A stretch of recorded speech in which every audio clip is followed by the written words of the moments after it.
Yo!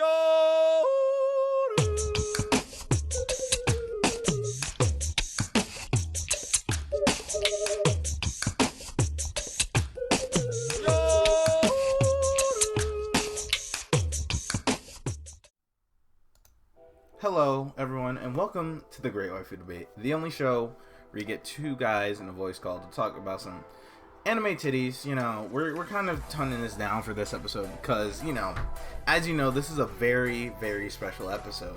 This is the 50th episode of the Great Waifu Debate, and so, as we felt appropriate for a celebration such as this, we decided to go ahead and review one of the most legendary shows of all time, Dragon Ball Z. You know? So, you know, you already know who I am, Mr. 24 Hours Ahead, Young Richard Productions and all of that. We're gonna skip through the intros. Y'all know who we are. It's been 50 episodes, you know? But, yeah, let's get into it.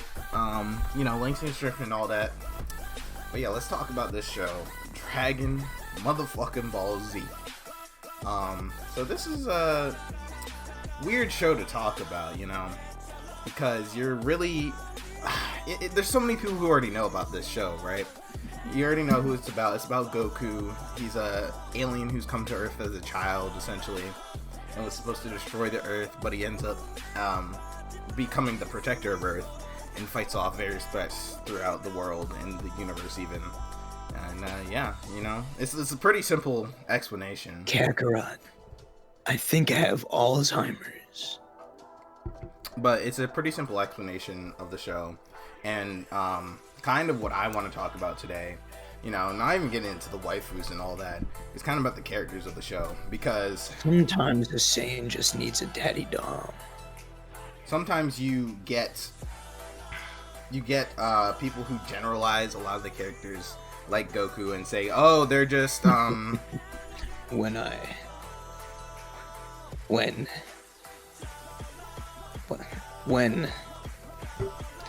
I win, like Goku, and people, they say, oh, he's just a bad dad, he's irresponsible, he's whatever, he just whatever's, you know. And it's just kind of like, I feel like people don't understand. They like to generalize because this show. You say I'm racist, I say damn right. Because this show has like been around for so long, it's very easy for people to just like you know, disregard it and say like, oh, it's just the most basic thing ever, since it's like the first shonen show. That's right, perhaps. It's the first shonen show to come out since, I think it was the first shonen show, like, to create those major tropes that make like those battle anime what they are today. So people like to disregard the characters and say, oh, they're flat, they're bland, the story arcs are shit and all that. Never send a femboy to do a DILF's job. But, you know, I think it's really kind of disregarding how genius Toriyama was when creating this manga / show, you know? Like, if you think about it, like the character of Vegeta, we already know. Kakarot, I think I have Alzheimer's. Like, the character of Vegeta is just such a interesting kind of personality to have in a battle anime, because when you think about it, in my opinion, the glove could have fit. When you think about it, the character of Vegeta really doesn't fit many of the major shonen tropes that we know today from the rival character, you know?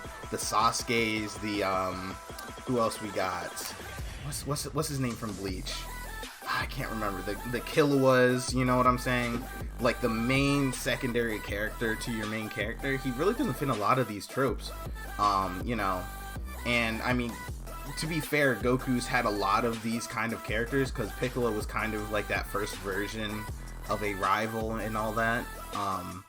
But he was kind of one note once his story ended, right? And the thing about Vegeta, my balls are too big for you to handle, Krillin.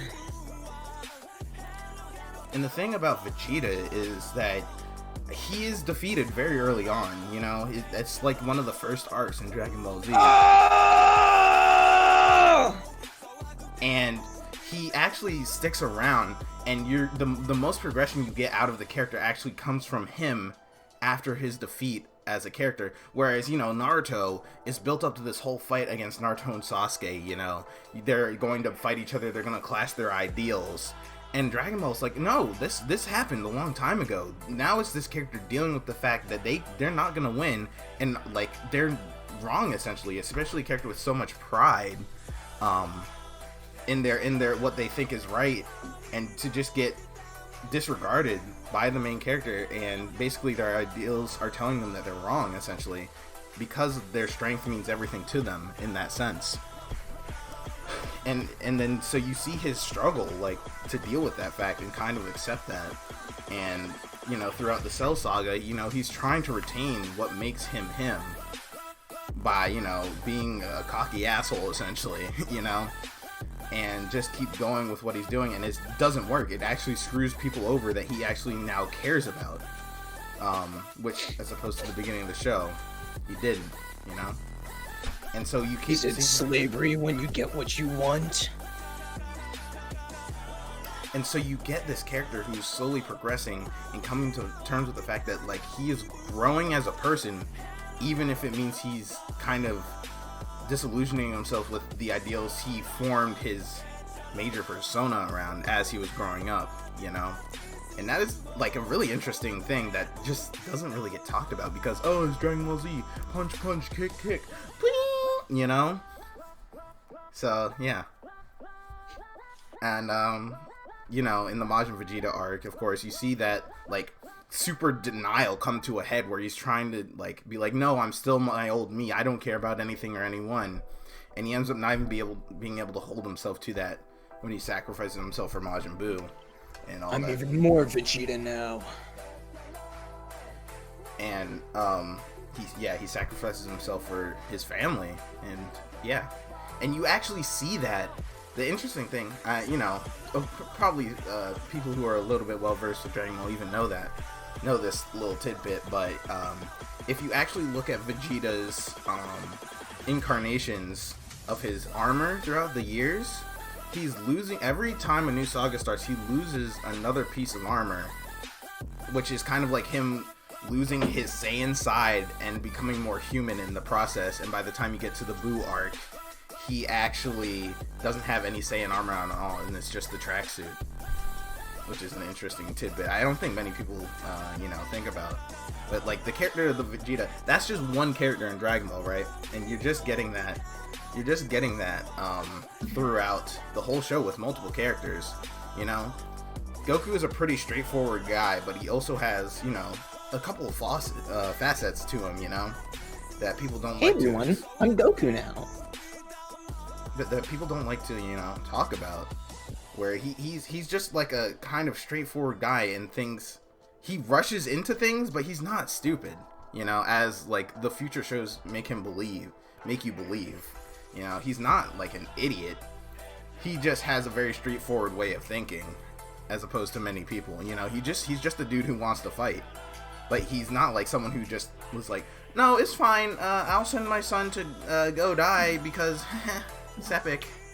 No, he wants his son to be strong, and he thought his son was like him. He just wanted to be a dude who wants to fight, and that's what took him too long to realize in the Cell Saga.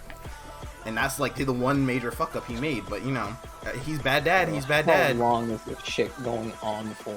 How long has it been? So, yeah. People really want to talk about, like, waifus and all that.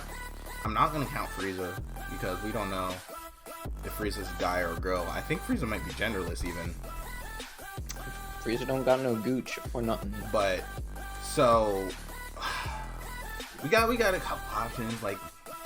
You got Bulma, you got Chi-Chi, you got Android 18, in my opinion, you've got Goku Black Launch, isn't really that bad of a character after sneezing, like, you've got overall, Mai in the really future. them, If like, you mixed choose with Mai Acidic, from that future that's Trunks what Dragon really Ball helps Super him Saga, you're because actually of the a fact that fucking people are villain, and I underestimating may the amount have of Goku to Black arrest you. that you I'm can not fucking get playing with you. with an assist. That shit is not They okay. tend to Be like, I like Mai. Alright, bro, you better simple specify cross-ups which plus Mai, because a that nice shit is assist not really okay. help you out. I'm really not about to play And with you honestly, like that. so The same I thing haven't with really played Bulma it from that much Dragon Ball. either, If you but it's like really Bulma not from that Dragon bad Ball, of a you're a character. creep. You're a fucking creep. You're a fucking Like, creep.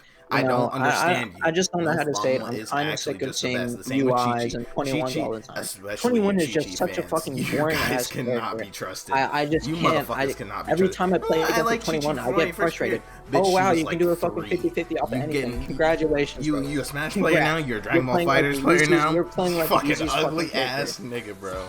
I can't believe this shit. But I think, the safe pick, everyone likes to go, oh, I like Android 18. No, it's Bulma. The answer is Bulma. Thanks for watching.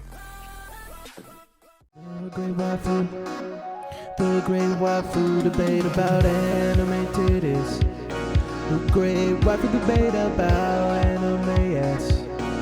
It's the Great Waifu Debate about anime titties. The Great Waifu Debate's all about anime thighs, yeah. She got them big old anime titties. She got them big old anime titties. She got them big old anime titties. She got them big old